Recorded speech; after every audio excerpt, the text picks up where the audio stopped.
There you are, Joe. Just like Kate would have picked if she'd been here to buy it herself. Sam, I just told you while Kate's in Groverdale visiting her sick Aunt Winifred, I'm doing the buying and the deciding. I'll take that one. Well, Joe, those are identical to the one I just gave you. That one. Okay, Joe.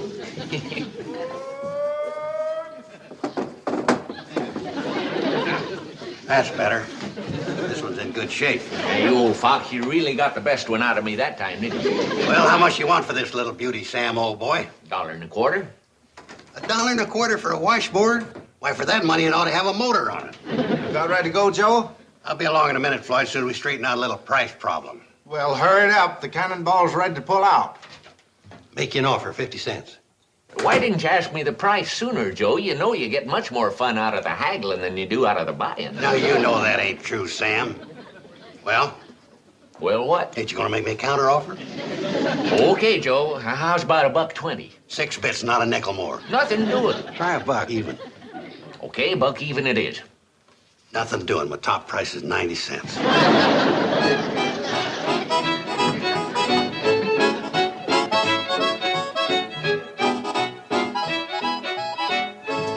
There you are, Joe. Congratulations. What's this? That's Drucker's special secret prize of the day. You just won it. You're now officially Hooterville's #1 haggler. Oh, now that's a lot of nonsense, Sam. Let's get back to business. I just made you an offer of 90 cents. What do you say? I say, if you work at it a little bit, you could be the #1 haggler in the whole county.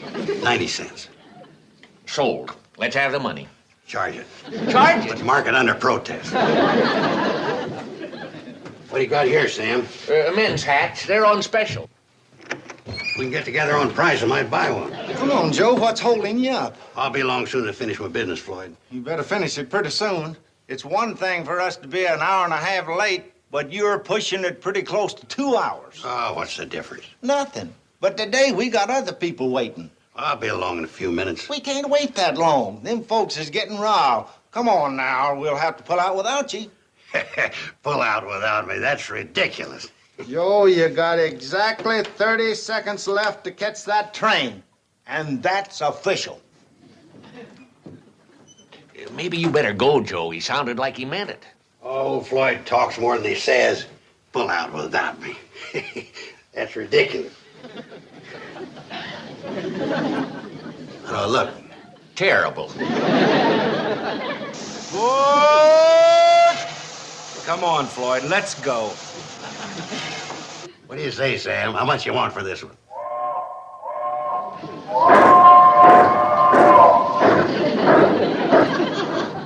All right, Joe, since you got plenty of time before you start that nice long walk back to Shady Rest, I'm opening the haggling at $1. And you just went off and left Uncle Joe in Hooterville? Had to, Billy Joe. There was people waiting. I went into Drucker 6 times and tried to drag him out. You know him. When he gets to gabbing, there's no way to cork him up. Well, I can understand how you both felt, but I can't help worrying about poor Uncle Joe, walking all that way. Yeah, he's apt to be a little peeved.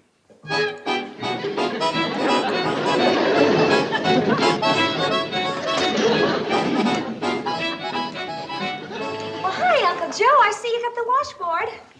Charlie and Floyd were telling us about how you didn't quite catch the cannonball. Charlie and Floyd who? Now, Uncle Joe, that's no way to talk about old friends. Well, if you're referring to those 2 impatient operators of that rusty pile of junk laughingly called the Hooterville Cannonball, I ain't interested. Joe, you know the whole thing was your own fault. I'll give you fair warning. Girls, it seems to me I hear voices in this room. Would you mind telling them that from now on, anytime they're broadcasting, I won't be tuning in? And while you're about it, girls, would you tell old Uncle Sorehead that before we'd talk to him, we'd sooner talk to a hollow log? Girls, would you mind telling them that the thing you usually find at the end of a hollow log is a skunk?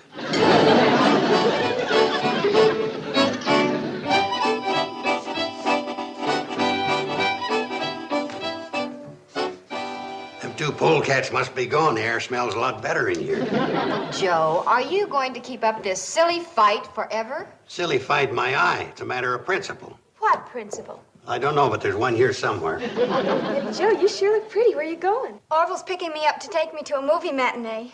Picking you up? In what? In his flivver. Well, how's he going to do that? The nearest road's 2 miles over the hill. He latched onto some old handcar wheels, and he replaced his regular car wheels with them. You're joshing. There he is. I don't believe it.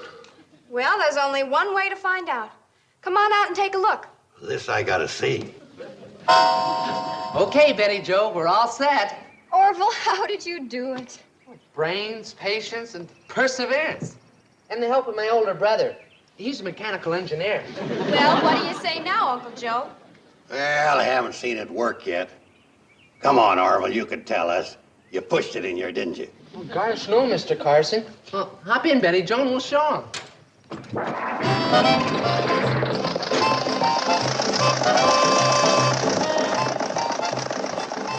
Well, Uncle Joe? Like I always said, that boy's got a lot of talent. When did you ever say that? Starting right now. He's got more talent than he realizes. In fact, he's just become a partner in a new railroad. I'm a little afraid to ask, but what are you talking about? What I'm talking about is that the Hooterville Cannonball is about to have a little competition from the Hooterville Flivverball.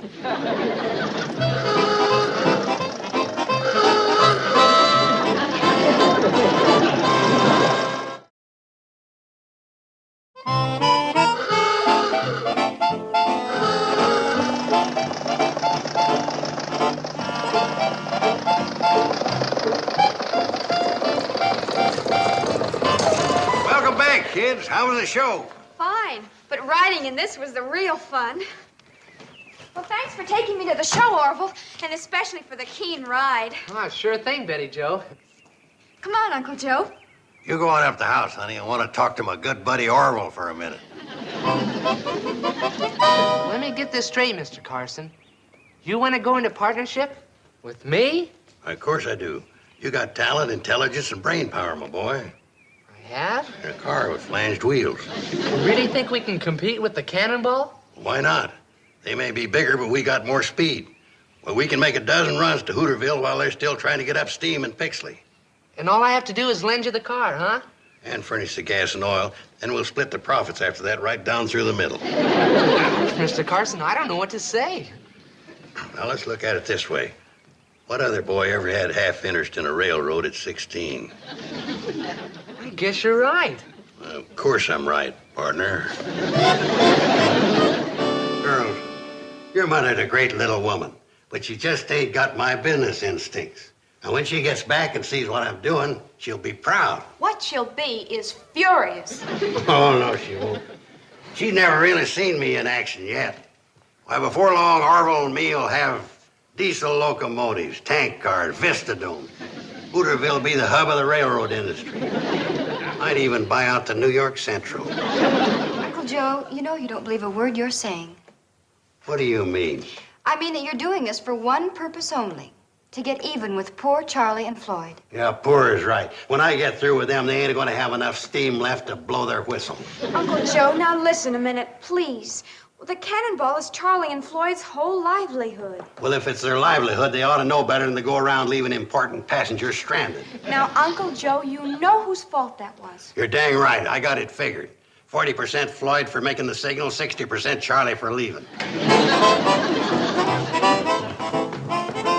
Well, Charlie, Floyd, we were just talking about you, weren't we, Uncle Joe?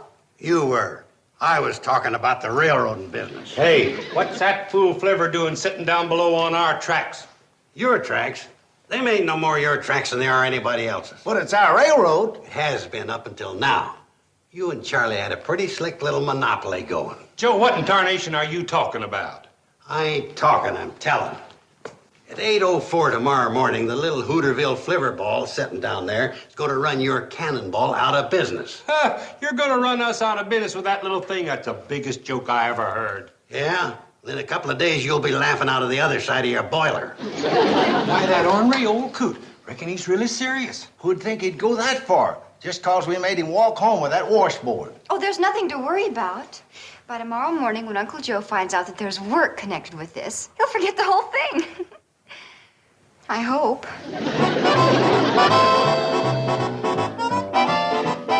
Step right up, folks. Ride the Hooterville Flivverball, a new adventure in railroad travel. Remember our slogan, fresh air, low fare. Did you ever see anything as ridiculous in your life? Yeah, who'd ride in that pneumonia buggy? Are you tired of riding in that cooped-up coach with its stale, used-up air? Then ride in the wide-open fresh air Flivverball, specially equipped for sightseeing. How do you do, sir? I can see that you're an experienced, discriminating traveler. Just step aboard. We'll be pulling out as soon as we're sure we're not leaving anybody behind. He sure grabs hold of a grudge real strong, don't he? He's got an elephant's memory and a mule's nature. Just step aboard, madam. On the Flivverball, both you and your chicken are welcome.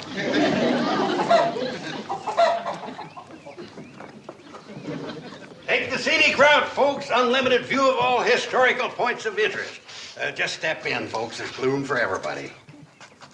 I'll be switched. He seems to be getting a few. He seems to be getting more than we're getting. Some people will take to anything just 'cause it's new and fashionable.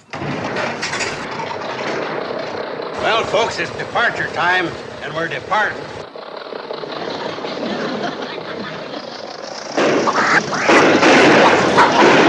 I'll say one thing for his train, it's got pickup. Yeah, but we got his overflow.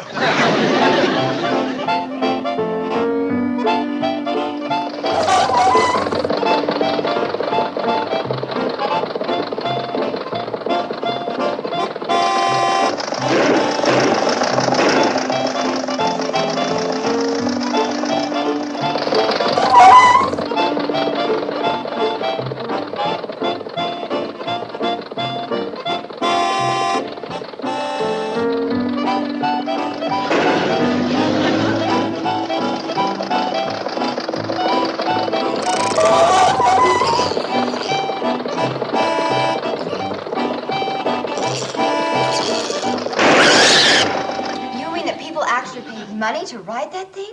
Joe was cranking that money changer like somebody'd wound him up at the elbow. Well, where's Uncle Joe now? He hasn't missed dinner in over 15 years. It's getting pretty late. What time is it? It's 8 o'clock. Maybe he's picking up the late revelers at Pixley. $7.37. And that's just for the first day. After I convert to diesel and get longer benches, I'll have all of Hooterville at my feet. Uncle Joe, you don't really mean that you're going to continue running that Flivverball like this day after day. Why not? I'll tell you why not. You keep this up and Floyd and me will be out in the cold. And when you're out in the cold, it's pretty cold. You big cartels are all alike. You talk about the glories of competition, but the minute somebody opens up beside you, you start to cry. Gentlemen, please. Now, don't you think it's time you apologize to each other and made up? We'll apologize if he'll apologize first for trying to run us out of business. I ain't apologizing until you two admit it was a low-down trick to leave me stranded at Drucker's store. Now, if you young ladies will excuse me, I'll get to bed and get ready for another busy day. Uncle Joe, aren't you going to have any dinner? Well, I have a sandwich and a glass of milk in my room while I go over my accounts. We better get home and get to bed, too. We got to get out early to try to keep up. Bye, girls. Bye, Charlie. Good night, Girls, thanks for the dinner.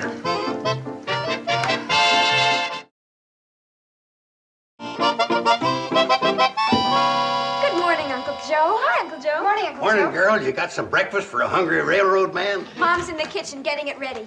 Your mom's home? Yeah, she got in last night, and Aunt Winifred's just fine. I can close my eyes and tell you what we're having. Country sausage, buckwheat cakes, and blueberry syrup. That's my favorite breakfast. We told her what's been going on, Uncle Joe. I think she's got a surprise for you. Good morning, Uncle Joe. Good morning. Welcome home, my dear. Thank you. It's good to be home. Tell me something.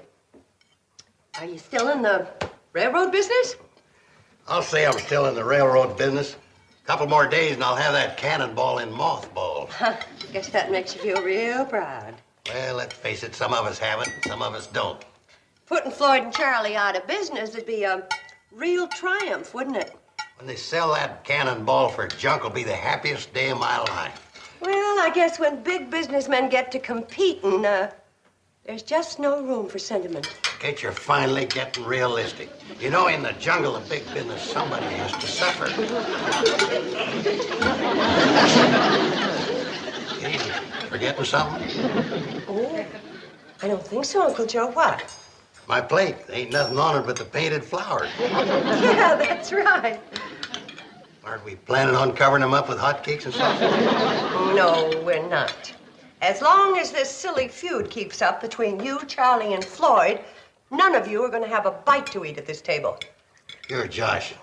I am? Would you please... Pardon me. Would you please pass the blueberry syrup, Billy Joe?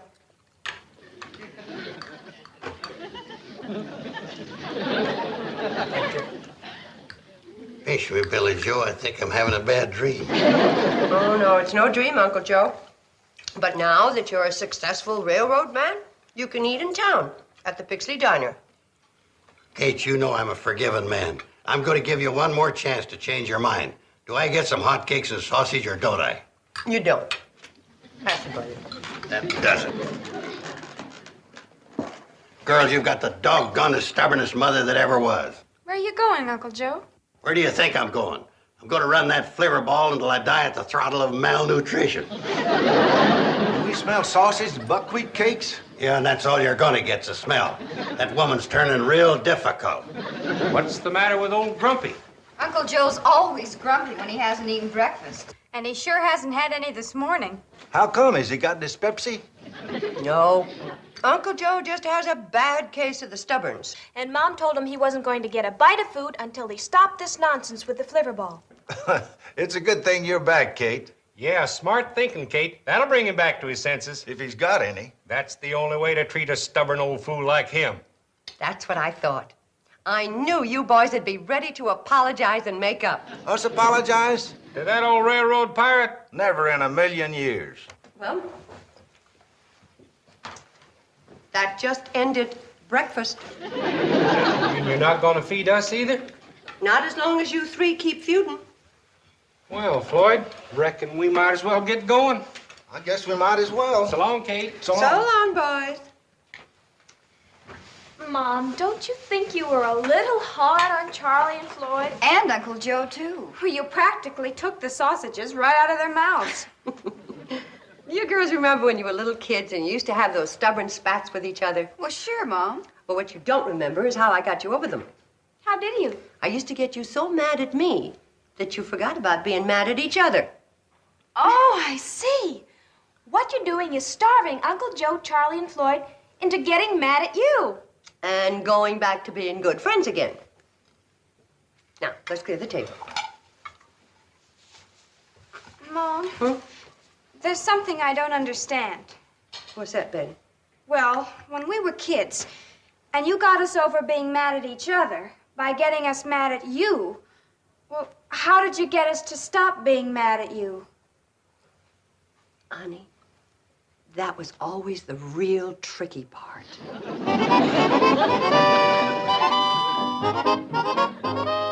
What a breakfast for a big railroad executive. Joe, those bananas are a little green, and if you keep on eating them, you're going to get a little green, too. Well, a man's got to eat something to hold body and soul together. Well, I don't know about your soul, but you could afford to lose about 40 pounds of body. If Kate don't come to her senses, I'll be known as a Hooterville skeleton. Somebody ought to come to their senses, but it ain't Kate. Why don't you give that fool Flivver back to Orville and let Charlie and Floyd run the railroad? Ha!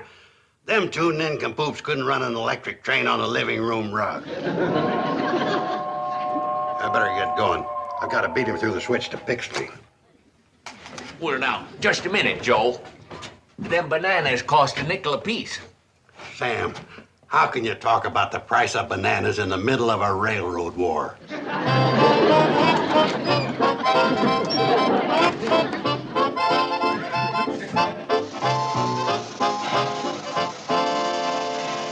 have bought more bananas if I'd known I was going to have so many monkeys in here today.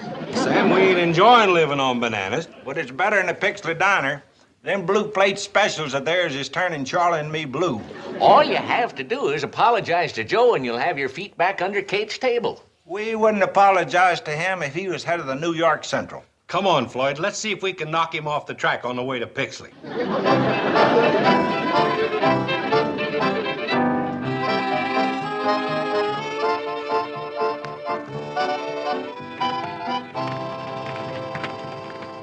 I knew this old Army mess kit would come in handy someday. Well, if the Army had to travel on its stomach and waited for you to do the cooking, we'd lost the war for sure. Wait till you taste this. You're gonna be surprised. I'll be surprised if I ever get to taste it.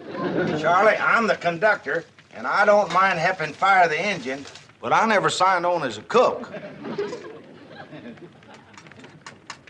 Do I smell something cooking? Well, if it ain't the big railroader, Floyd, give Mr. Vanderbilt a seat. Don't be so smart, Alecky. Floyd, what you cooking? He's cooking some food for us.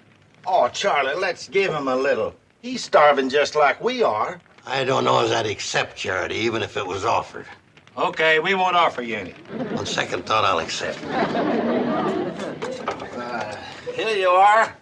Beef stew, a la World War I.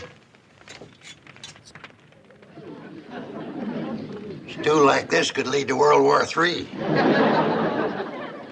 I never thought anything could taste worse than green bananas, but Floyd, you've done it. Oh, it is off-landed. Somewhere between World War I and now, I must have lost my touch. I suppose you know who got us into all this trouble. Kate. That's right. If it wasn't for her, we wouldn't be suffering like this. That stew on top of them green bananas is sure starting to make me suffer. That's the trouble with women. They ain't got no sense of humor. You're right, Joe. A few old friends start having a little good-natured fun, and right away some woman comes along and starts taking it serious. Of course. But how could she figure I was planning on staying into the railroad business? Me up to my ears in work running that hotel.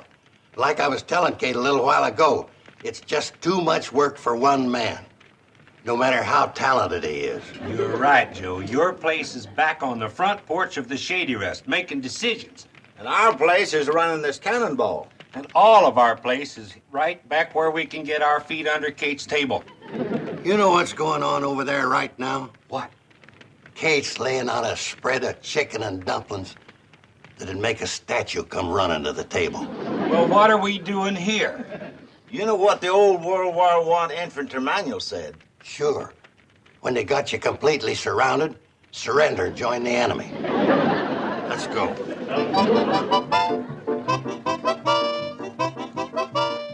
Hi, Kate. Just happened to be in the neighborhood and thought we'd drop in. Just thought we'd come in and say hi. Am I to assume that the railroad trouble is over?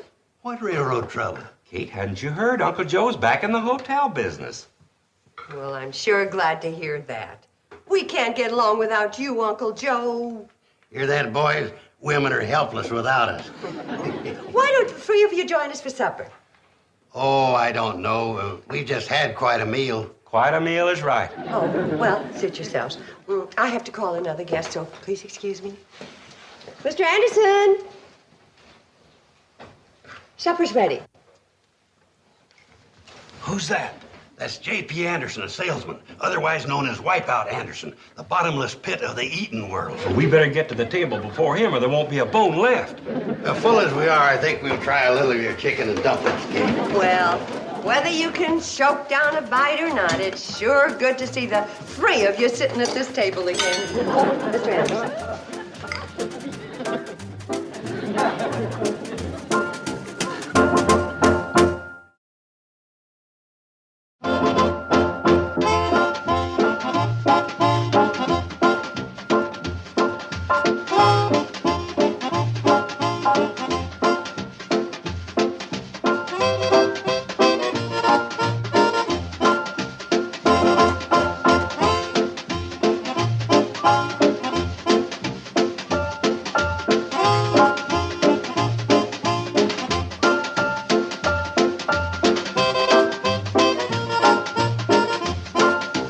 Petticoat, Junction. This has been a Filmways presentation.